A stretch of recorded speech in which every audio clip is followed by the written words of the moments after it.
y'all, welcome back to another video on Life with Kim. I know a lot of y'all have been enjoying the New York vlogs, so I'm finally going to spill the tea on why I left my job, right? Just kidding, there's no tea. Like it's not that much of a dramatic story.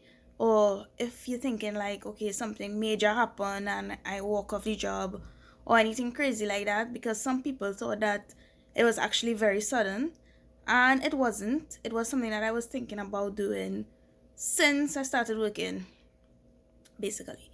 um what I mean by that is I always knew that when I started working, corporate wasn't something that really interests me deeply and that I could see myself being in for the rest of my life. Obviously, I was conscious of the fact that I couldn't just ups and leave my job because I need money. In terms of the other aspect of it, I guess probably emotionally, it wasn't easy to do at all, especially doing it during COVID. I mean, let's be real. Especially too, the fact that so many people lost their jobs, and I was kind of feeling guilty in a way. I don't know if that's the right word, but it felt weird to do because it was like, here you with a good job, a permanent job, health insurance, everything, and you're really going to leave that to be a freelancer, meaning that you don't know how much money you're going to make, you don't know the volume of jobs that you're going to get, you have no health insurance, and all those kind of things, right? Especially in a pandemic, as I said, where things were kind of uncertain and people were really looking for jobs because so many people had just lost their jobs.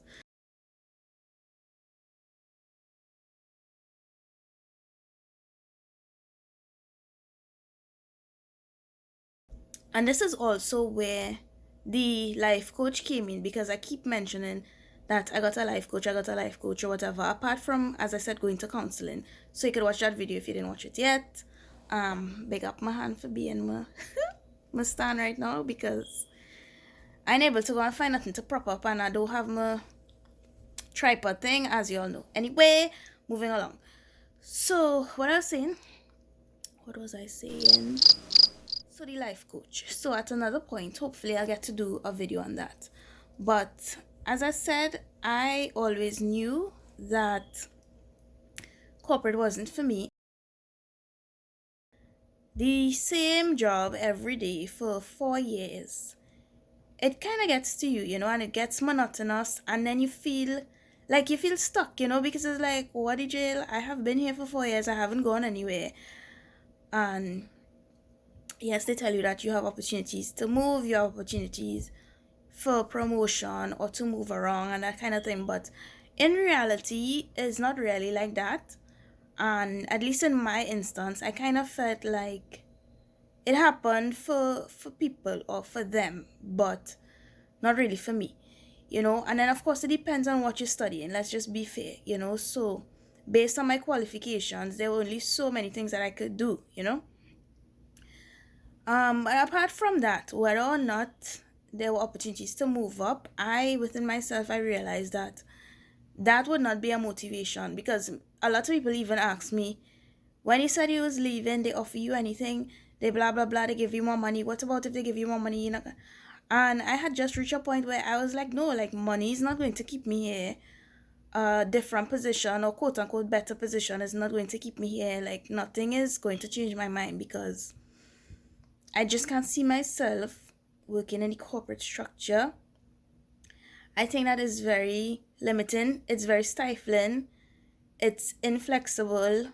It's the same hours every day. Then to deal with the traffic, to deal with rush hour, and then you have a boss, and then they have to tell you like what to do, how to do it, when to do it. Then you have to deal with the micromanagers. You can't take vacation when you want. You can't take vacation. When somebody else take vacation, clash with you. What, like, you can for Christmas, depending on who your manager is. Performance appraisals, that. So what actually happened is, because I knew within myself that I didn't want to stay, I made a plan since like the beginning of this year, and I listed everything that I needed to get done, when I needed to get done by. If it was something that had to be done by appointment, make the appointment, do it. My lip is very dry, sorry if you'll keep seeing me doing that, but I think it's like the weather over here. Anyway, um Yes, so if it was something that costs money, I need to see like how much money it costs. I needed to save a lot as well because I mean, as a freelancer, you don't know the volume of jobs that you're going to get. So you can't really say like, okay, how much money you're going to make each month and that kind of thing. So in terms of that kind of uncertainty, I wanted to have enough savings as well. So a lot of factors go into it, and it's not that I just ups and catch a vaps and decide, well, yeah, I bust out of here because, else I'd do that long time. The amount of things that happen that sometimes you just feel like I could like literally pick my bag up and walk out of here and not come back.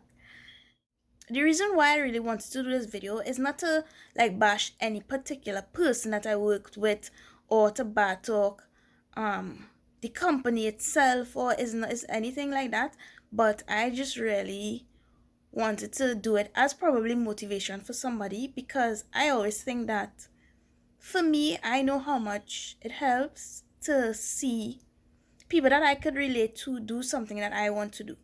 And sometimes when you think I could never do that, or I don't have the resources to do that, or I'm too scared to do that, whatever it is, right?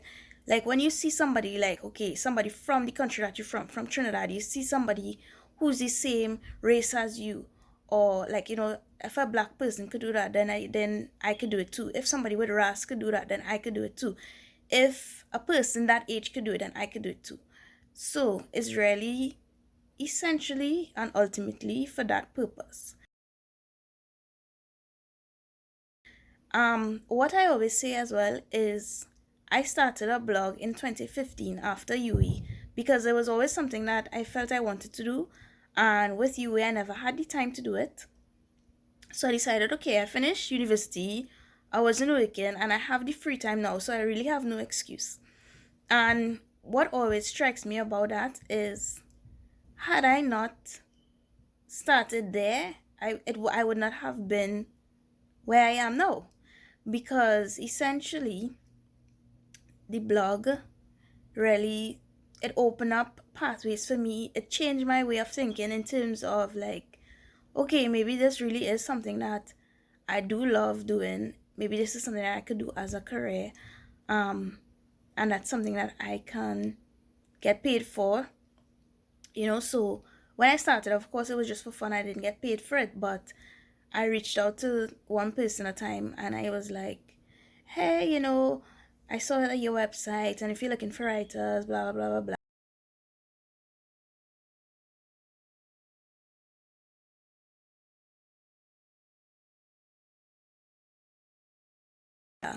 And I will never forget that because they didn't have to give me that chance. I had no like official formal writing experience. I had never done a paid job, nothing like that. And he took a chance on me. So I was very thankful and will always be thankful. So he said, the first article was like a sample. So I chose the topic, everything. And then the second one, he was like, okay, well, we pay you for it. And I was like, what? Like, it was crazy. So from then to now, it really like put things in place. And you will be surprised. Like, all you need to do is take the first step. You will hear people saying that, but it really is true because just from that first step from the blog open up ways for Caribbean insight, and then eventually proper eats. And then there was a person that I worked with previously. They couldn't do a particular job and they referred me to RBC to write, and I've written a number of articles for RBC since then. So once people know that you're interested in something, they generally tend to support you and to give you advice and to help you along the way. The next thing is, for example, writing now currently as one of the jobs for Luke TT.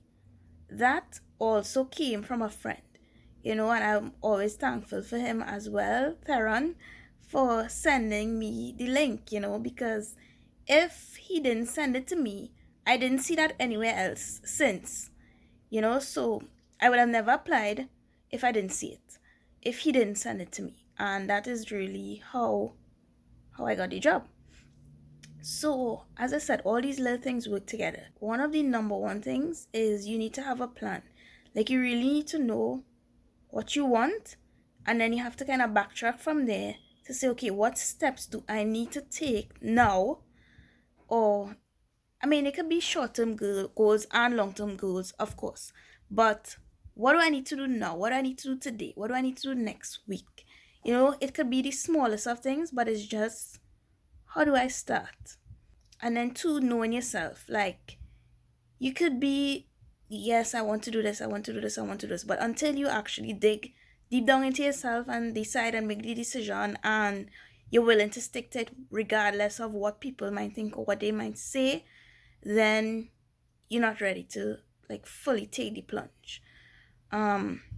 So definitely take the time to know yourself, know what you want, and really be willing to stick to your decision. The third thing I will say is that you have to give it some time as well, because as I said, working as a freelancer, I'm not saying that everybody gonna take the plunge to just leave their job, but if that is something that you want to do, or you want to at least have your own business while you're still working, it is still risky, it's still a plunge, it's still an investment, and money is not everything, but at the end of the day, we need money, let's be real.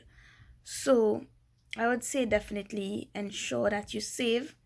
And I will say as well, you have to be realistic, because any change that you're doing, it will take time.